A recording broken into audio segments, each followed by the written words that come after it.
Kembali lagi di channel Alaskan bersama saya Fahmi Nuryani dan Teteh Iin di Bibit berbincang-bincang bareng Teteh. Mungkin pada kesempatan kali ini saya di sini dan Teteh akan berbincang-bincang perihal palang merah wanita. Nah, mungkin jemaah Al-Askan di rumah ataupun di mana beradanya penasaran gitu. Apa sih palang merah wanita itu? Nah, mungkin di sini saya akan tanya langsung kepada narasumber kita, yaitu Teteh. Teteh, palang merah wanita itu apa sih? Palang merah wanita ya haid, menstruasi.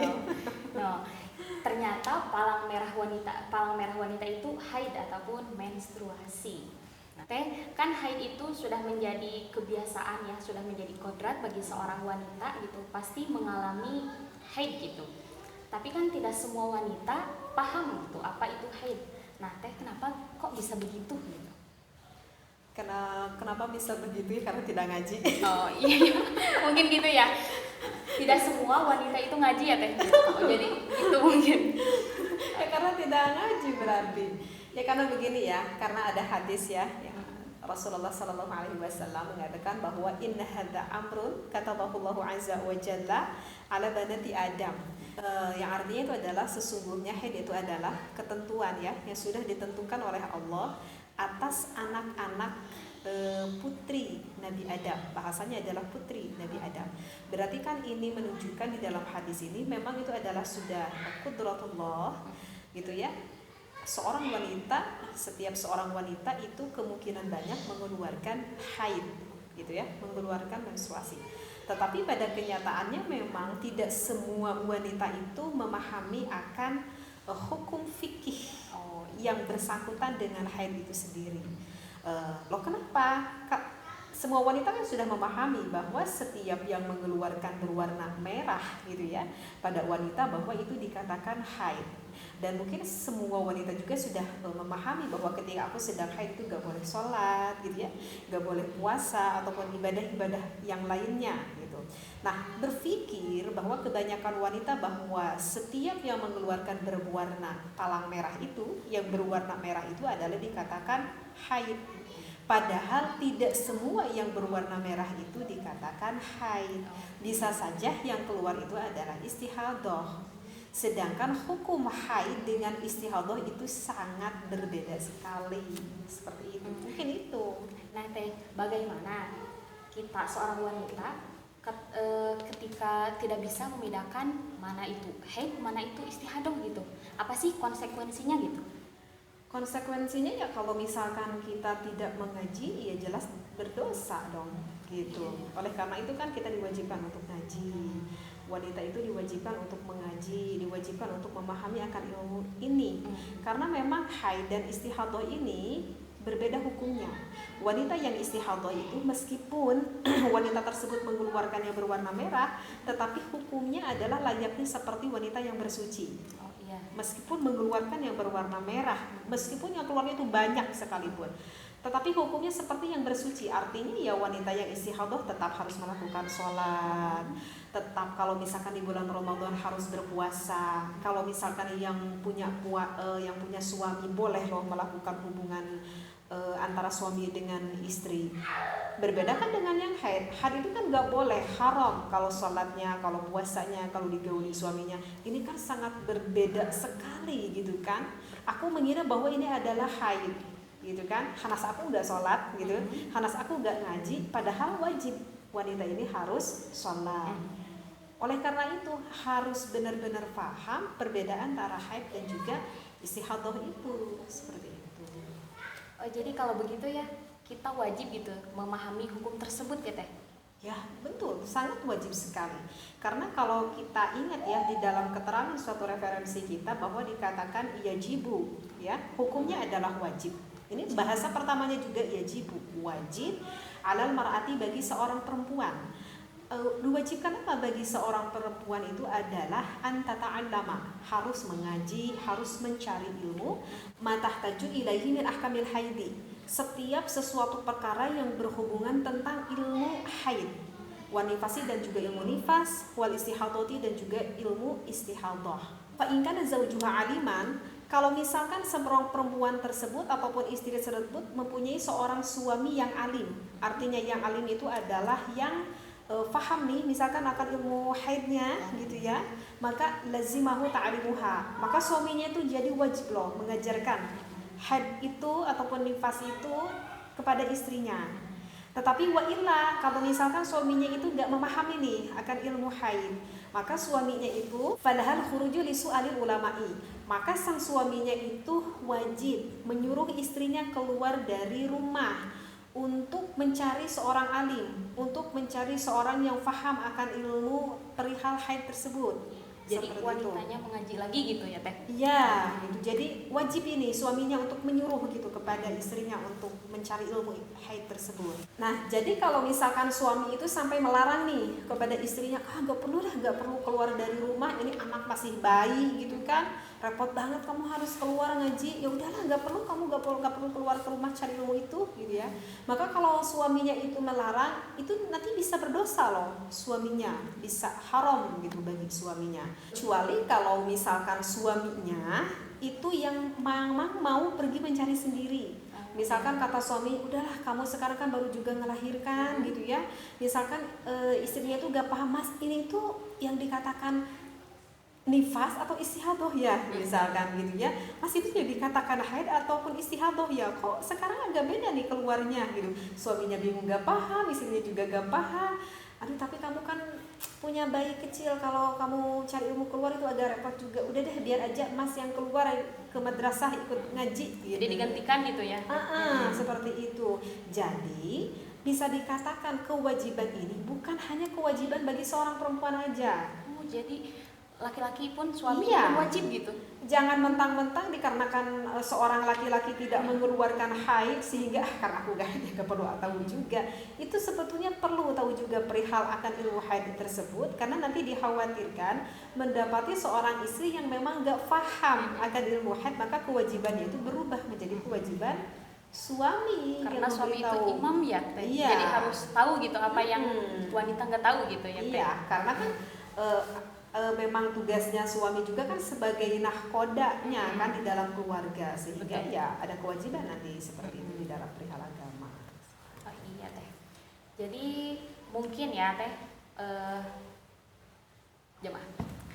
Nah mungkin Teh, kan jemaah al-asran di sini nggak semua tahu gitu apa itu haid. Nah menurut Teteh apa sih haid itu? Haid itu bukan menurut Teteh ya. Oh iya bahasanya. Menurut referensi dari kitab gitu. Kalau menurut referensi dari kitab banyak ya, kita itu bisa menemui di dalam kitab-kitab fikih yang membahas tentang haid. Misalkan di dalam Hasyiah Al-Bajuri ada ya, karangan Ibnu Qasim. Di dalam kitab Fathul Qorib ada, di dalam kitab Kasyifatus Sajah juga ada. Banyaklah artinya ini referensi kitab yang bisa kita ketemui. Kalau di dalam referensi kitab Fathul Qorib, bahwa yang dinamakan haid itu adalah ad-damu al-khariju. Jadi palang merah nih yang keluar ya, fisinil haidi, yang mana keluarnya itu pada masa haid gitu. Jadi harus ingat pada masa haid. Wahwa tis'u sinina fa aksaru, yang mana masa haid itu adalah 9 tahun lebih. Yang mana keluarnya itu adalah min farjil mar'ati, yang keluarnya itu adalah dari kemaluan seorang wanita, yang lebih jelasnya itu adalah dari pangkal otot rahim wanita gitu. Yang mana keluarnya ala sabili sihati aila li'illatin, yang mana keluarnya itu dikarenakan memang udah kodratnya wanita, berarti menunjukkan bahwa wanita tersebut adalah sehat ya. Yang mana keluarnya itu tidak dikarenakan suatu penyakit, balil jibillati min ghairi sababil wiladah, yang mana keluarnya itu dikarenakan kodratiyahnya perempuan dan bukan dikarenakan melahirkan.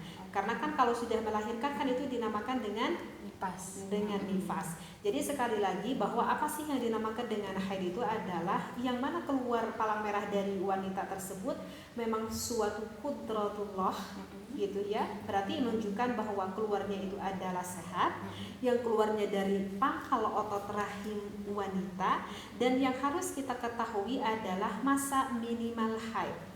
Masa minimal haid itu adalah 9 tahun kurang dari 15 hari. Jadi ada kurangnya nih.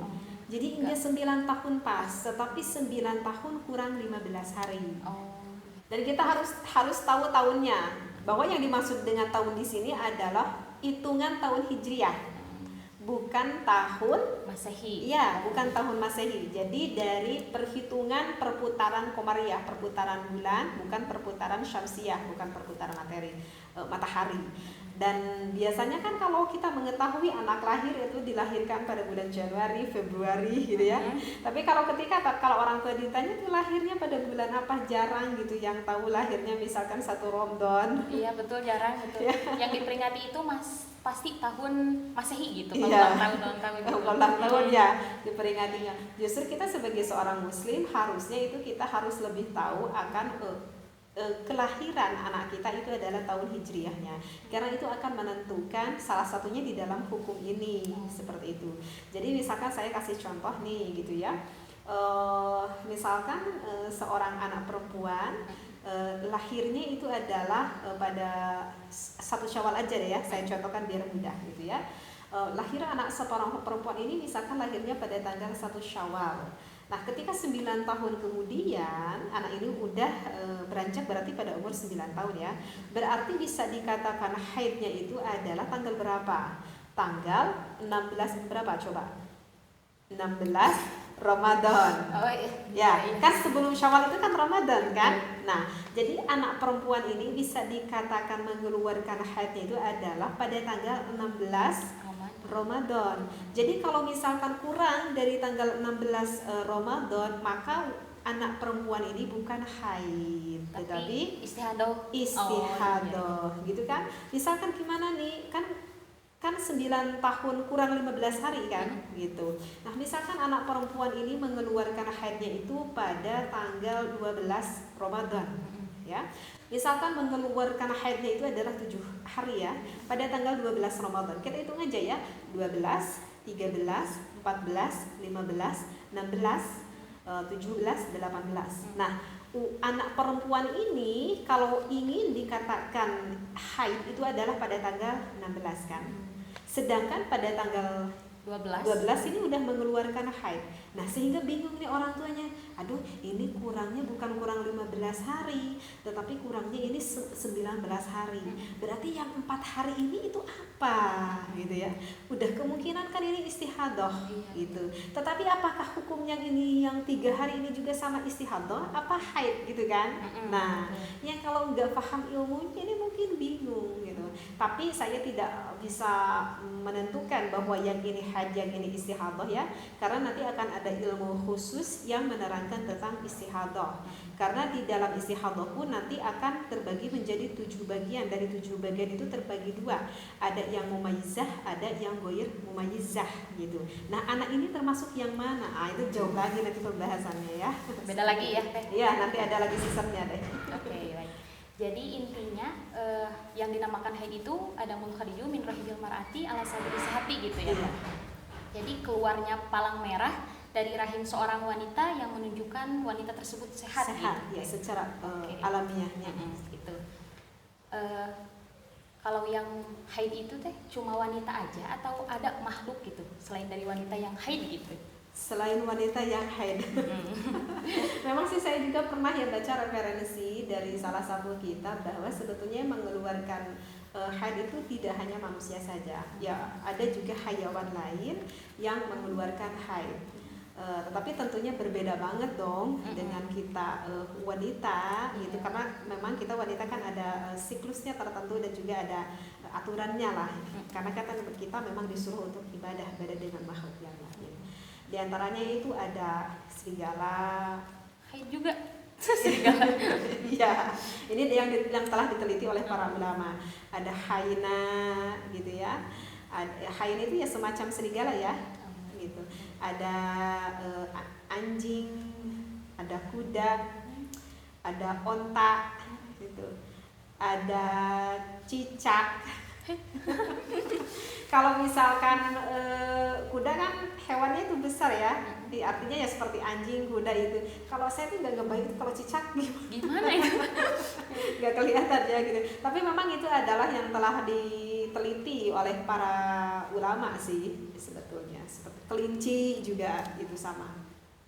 mengeluarkan haid gitu yang telah diteliti oleh para ulama. Jadi ada ya teh selain Iya. dari wanita yang Iya. haid gitu. Seperti Imam Syafi'i kan di dalam salah satu kitab saya pernah baca bahwa Imam Syafi'i itu memang pernah sengaja meneliti kepada seseorang yang memiliki hewan anjing tersebut, meneliti bagaimana sih siklusnya anjing mengeluarkan haid, sehingga Imam Syafi'i menganggap kepada orang yang memiliki anjing tersebut, saking hurmahnya seorang Imam Syafi'i dan saking tawadunya, menganggap bahwa kepada pemilik yang memiliki anjing itu adalah sebagai guru. Kenapa menganggap sebagai guru? Karena memang telah mendapatkan ilmu yang banyak dari pemilik anjing tersebut yang menceritakan bagaimana kalau anjing mengeluarkan seperti haid lah, bukan haid ya kalau itu dikatakannya ya seperti haid itu. Begitulah akan ta'limannya seorang Imam Asy-Syafi'i. Nah teh kan dalam Al-Qur'an ya yang diperintahkan ibadah itu tidak hanya manusia gitu, jin juga diperintahkan ibadah ya teh. Nah kalau jin itu haid juga, jin wanita gitu khususnya. Ini yang bertanya kepo nih. Belum tahu gitu teh. Belum tahu ya. Iya sama, jin juga haid. Jadi jin wanita, jin perempuan juga sama haid. Karena kan sama oleh Allah kan diperintahkan untuk ibadah gitu kan. Ada hukum menerangkan haid ya, karena disuruh ibadah ya sama, jin juga mengeluarkan haid, jin wanita juga sama. Terus teh gimana kan contohnya seorang wanita kan pada umumnya gitu, seorang wanita yang sedang hamil pasti enggak haid gitu pada umumnya gitu teh. Tapi gimana misalkan ada seorang wanita yang hamil kemudian mengeluarkan palang merah tersebut gitu. Nah itu dikatakan haid, darah dikatakan palang merah ataupun bukan teh? Ya, kalau untuk wanita hamil yang menstruasi yang haid itu memang sih jarang banget ya ditemukan. Tetapi bukan berarti jarang ditemukan, bukan berarti menutup kemungkinan tidak ada. Emang ada. Bahkan kebetulan sekali kasus ini pernah dialami sama tetangga teteh gitu ya, gitu pernah gitu dialami. Nah, jadi ceritanya gini nih biar paham. Jadi tetangga teteh itu setiap bulannya itu mengeluarkan haid gitu ya. Ia mengeluarkan haidnya normal, artinya normal. Nggak tahu ya berapa hari setiap minggunya mengeluarkan haidnya, nggak ditanya gitu sama teteh. Katanya dia berkata cuman ya setiap bulannya aku normal mengeluarkan haid seperti bulan-bulan biasanya. Nah, dia berkata bahwa 4 bulan itu mengeluarkan haid seperti biasanya. Nah, ketika pada bulan kelima wanita itu tidak mengeluarkan haid dan dia berpikir, aduh kenapa ya aku gak ngeluarin haid, ini kayaknya aku positif gitu ya. Nah, memang nggak itu hamilnya itu nggak mabuk gitu ya, nggak pusing, nggak ada tanda-tanda gejala ada gitu. Nah, meskipun pada bulan kelima udah rasanya tuh udah beda, kenapa ya kok perut aku udah semakin besar gitu ya. Nah, sehingga pada bulan ke-6, tapi belum diperiksa, sehingga pada bulan ke-6 itu tidak haid lagi. Nah, ini udah yakin deh aku ini lagi hamil katanya. Nah, kemudian diceklah gitu ke bidan, dan bidan berkata pada tetangga saya itu bahwa kamu itu sedang hamil 6 bulan. Gitu. Berarti 4 bulan sebelumnya apa? Haid gitu ya. Haid lagi hamil gitu ya. Gitu, haid lagi hamil.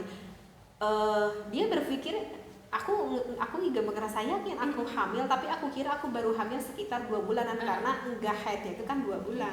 Nah, berarti kan ini menunjukkan ada, walaupun jarang tetapi ada kok geningan wanita yang lagi hamil menstruasi, meskipun menstruasinya enggak full 9 bulan, berarti menstruasinya itu sekitar 4 bulan. Nah, seperti itu. Tapi memang ini jarang banget kan ya kita dengar hal seperti ini.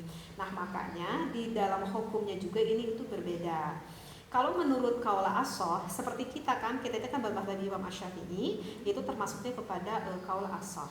Kalau untuk menurut Qaul As-Shah yang lebih spesifiknya Imam Syafi'i deh ya, kita aja gitu ya, maka itu hukumnya tetap dihukumi haid. Tetapi tetap dihukumi haid dengan syarat harus sesuai dengan ketentuan haid, kriteria haid. Jadi kalau misalkan tidak sesuai dengan kriteria haid, maka itu tidak dikatakan haid, tetapi istihadah. Tapi kalau keluarnya sesuai dengan kriteria haid, berarti itu ya haid. Itu kalau menurut Imam Asy-Syafi'i, menurut qaul as-shah maksud saya. Tetapi kalau menurut pendapat qaul muqabilul as-shah mengatakan bahwa itu bukan haid, tetapi yaitu mah istihadhah gitu. Alasannya kenapa? Karena alasannya saking jarang banget yang hamil sampai haid atau menstruasi. Jadi kita ngambilnya qaul as-shah atau Qaul as-shah dong. Kita kan bermadzhab Imam Asy-Syafi'i. Sedangkan qaul muqabilul as-shah itu seperti Imam Abu Hanifah, seperti Imam Ahmad bin Hambal itu masuknya ke dalam muqabilul as-shah. gitu. Kalau kita Imam Asy-Syafi'i masuknya ke qaul as-shah. Nah gimana teh kalau misalkan seorang wanita mau melahirkan itu kan biasanya suka ada cairan keluar gitu. Nah Ya. itu menghukuminya gimana teh? Apa itu termasuk haid atau bukan gitu ya? Oh iya. Ini pasti bingung ya karena belum tahu nih prosesnya. Banyak itu pertanyaan-pertanyaan gitu. Nah kalau misalkan mau proses mau melahirkan nih Teh Fahmi ya, dari pengalaman Teteh anak 4 gitu memang beda, tapi hampir-hampir sama juga sih. Memang sebelum mau melahirkan itu terkadang suka ada keluar basahan-basahan ya. Apakah basahannya itu langsung memang berupa yang berwarna merah, artinya palang merah itu, seperti palang merah itu, ada yang keluarnya itu cairan-cairan yang lain, mungkin itu bisa dikatakan seperti apa ya, seperti cairan ketuban lah gitu. Jadi gini aja deh, kalau mau jauh di melahirkan ataupun mau jaraknya sangat dekat sekali pada mau melahirkan, kalau yang keluarnya itu tidak sesuai dengan kriteria haid gitu ya. Kriteria haid diantaranya yang mudah dipahami adalah kalau keluarnya itu melebihi dari 24 jam secara ittisal, maka itu dikatakan haid. Kalau kurang dari 24 jam secara tidak ittisal, maka itu bukan haid gitu. Nah maka itu apa? Ya berarti itu bukan haid. Artinya ya kalau bukan haid itu ya berarti ya tetap wajib sholat. Jadi yang Teteh bayangkan kalau yang mau melahirkan kemungkinan itu bukan haid yang keluar. Kemungkinan itu bukan haid. Dari pengalaman Teteh melahirkan 4 dan kalau ngobrol-ngobrol sama ibu-ibu yang lain juga, kalau mau melahirkan memang suka ada seperti itu prosesnya. Juga terkadang kalau udah mau semakin dekat gitu ya, beberapa menit mau ke melahirkan memang suka ada keluar lendir-lendir basahan gitu yang keluar. Kan itu keluarnya juga tidak sesuai dengan kriteria haid kan, maka ya tetap wajib sholat gitu. Dan kalau lu gimana ya mau sholatnya tuh susah karena keluar terus di basahannya, maka layaknya seperti wanita yang istihadhah. Tata caranya artinya ya harus disupel dulu sama kapas, kemudian memakai pembalut, lantas setelah itu menggunakan celana dalam yang suci, baru wanita itu melakukan sholat. Jadi jangan sholat hanya memakai celana dalam aja, diwajibkan harus memakai kapas dan juga diwajibkan harus memakai pembalut. Itu diwajibkan bahasanya. Lalu sholat aja. Nah kalau kita udah berusaha memakai kapas, memakai pembalut, tapi masih tetap aja nih ada sedikit keluar basahan gitu, maka itu gimana? Nah itu gak apa-apa, lanjutkan aja sholatnya karena saking agak banyak nih basahannya. Lanjutkan aja sholatnya, bahkan tidak perlu diqodho. Gak perlu diqodho. Asal tapi kita harus tahu aturannya itu, pakai kapas dulu, pakai pembalut dulu. Berarti kita udah ada ikhtiar, udah ada berusaha nih kita itu. Dan sholatnya pun ya sekemampu kita aja. Artinya di dalam posisi, karena gini loh, saya ingat waktu apa ya, waktu mau melahirkan anak pertama nih ya, ngelahirkan itu sekitar jam 2:30. Nah jam 1 itu ketika mau sholat itu Teh Fahmi rasanya ya, mulesnya itu udah hampir sekitar 15 menit sekali. Kan itu kalau mulesnya kan sejam sekali, nggak sakit lagi gitu. Semakin dekat setengah jam sekali, 15 menit sekali gitu ya, karena semakin dekatnya. Ini udah hampir 15 menit sekali. Nah, ada jedanya gitu ya? Ada jedanya gitu. Makanya ingat aja kalau kata mama, kalau mulesnya masih setengah jam sekali berarti masih lama, jangan dulu ke bidan. Kan sekalian jam. Nah, kalau udah makin dekat, udah 15 menit sekali, udah mau dekat nih. Nah, waktu itu Teteh tuh belum sholat dulu. Nah, ketika mau sholat, ketika berdiri, ujung-ujung datang tuh mulesnya. Karena kan saking mules gitu, jadi saking mulesnya ketika berdiri pun hampir takut jatuh. Karena si bayinya keluar. Jadi saking mulesnya kan kalau lagi sakit kan, kalau lagi sakit kan gini gitu kan. Jadi tuh kalau lagi mulus gitu enaknya dalam posisi apa ya, kayak posisi kayak yang lagi sujud itu, enaknya posisi seperti itu gitu. Jadi pengen ngedekap gitu saking nahan sakit mulusnya gitu. Nah kan udah posisi gitu gak apa-apa, kita sholatnya gak perlu sambil berdiri, sholatnya sambil duduk aja. Jadi kalau dalam posisi duduk kan ketika lagi sholatnya juga kan mau ngerekatkan tangan itu masih enak gitu posisinya duduk gitu, gak takut jatuh lah istilahnya. Jadi ya tetap wajib sholat ya semampunya kita aja. Tapi kalau udah nggak sempet banget gitu, udah 5 menit sekali udah mau ke proses penyalinan, itu kan udah nggak mungkin banget dia melakukan sholat. Maka ya nanti diingat aja nih gitu, misalkan melahirkan sekitar jam 1 siang belum sholat zuhur, ya maka ingat nanti udah beres nifas Di kodok gitu. iya di kodok. Iya teh. Sebetulnya masih banyak banget yang pengen saya tanyakan gitu teh, tapi ada kendala waktu mungkin ya teh, nggak keburu ya. Mungkin di part selanjutnya ya teh kita berbincang-bincang lagi perihal haid. Iya, karena kalau misalkan mau ngebahas haid kayaknya nggak cukup beberapa puluh episode ini. Kalau mau sampai tuntas ke haid ke nifas istihadah itu, karena kan di dalam istihadah aja itu ada dibagi 7 bagian. Di dalam satu istihadah aja itu bisa bermacam-macam contoh gitu. Panjang banget ya pembahasan haid sebetulnya. Mungkin itu saja ya teh untuk sekarang gitu pertanyaannya. Terima kasih atas kesempatannya teh, atas jawabannya. Untuk jamaah terima kasih juga untuk jamaah Al-Asran yang telah menyimak. Saya Fahmi Nuryani pamit undur diri. Assalamualaikum warahmatullahi wabarakatuh. Waalaikumsalam warahmatullahi wabarakatuh.